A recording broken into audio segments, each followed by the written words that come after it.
तो एक दिन पहले ईरान की तरफ से दुनिया को यह बताया गया कि ईरान परमाणु कार्यक्रम पर कोई समझौता नहीं करेगा।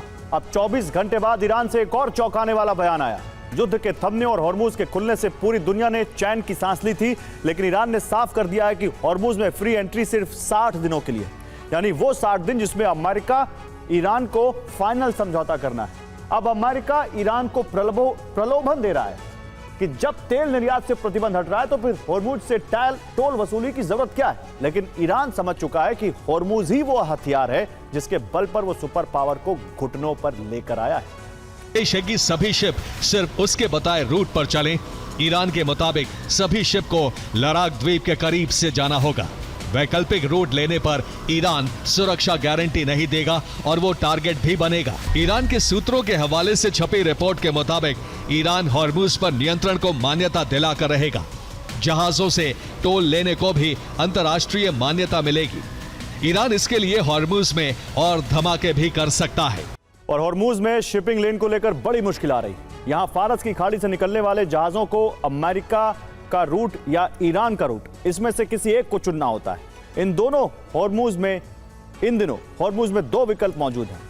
रूट चुनने को लेकर संशय इसलिए क्योंकि अमेरिका कहता है कि जहाज मेरे रूट से चलें। जहाजों की कंपनियों पर अमेरिका का दबाव है, जबकि दूसरी ओर ईरान से जहाजों को चेतावनी दी जा रही कि उसने जो रूट तय किया है जहाज उसी से जाए। ईरान ने यहाँ 2 नई शिपिंग लेन तैयार की हैं। ये लेन भी इनबाउंड और आउटबाउंड की तरह है। इनके जरिए फारस की खाड़ी में एंट्री और एग्जिट होती है। इन्हें लारक द्वीप और बंदर अब्बास के पास बनाया गया है, लेकिन यहां से सिर्फ ईरान की मर्जी से निकला जा सकता है। हॉर्मुज पार करने के लिए अमेरिका ने भी रूट तय किया है। इस लेन को ओमान के समुद्री क्षेत्र के बिल्कुल पास बनाया गया है।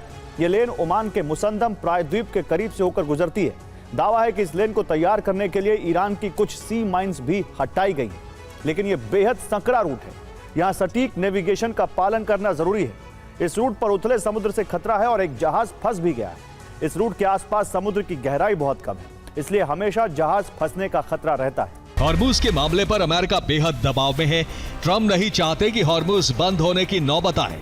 ईरान हॉर्मुज में तनाव बढ़ाकर दबाव भी बढ़ा रहा है। कॉफ और जेरेड कुशनर ने ईरान की मांगों को सुना है। अमेरिका ने ईरान से गैंगस्टर रणनीति छोड़ने को कहा है। अमेरिका ने चेतावनी दी है कि हॉर्मुज की जिद समझौते में अड़ंगा बनेगा।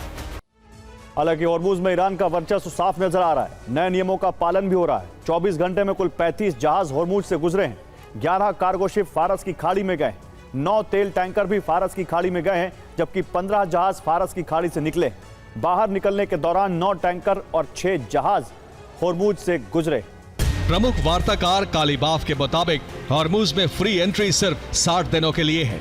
युद्ध विराम की शर्तों के तहत हॉर्मुज अभी फ्री है। अमेरिका से वार्ता के बाद टोल लगना तय है।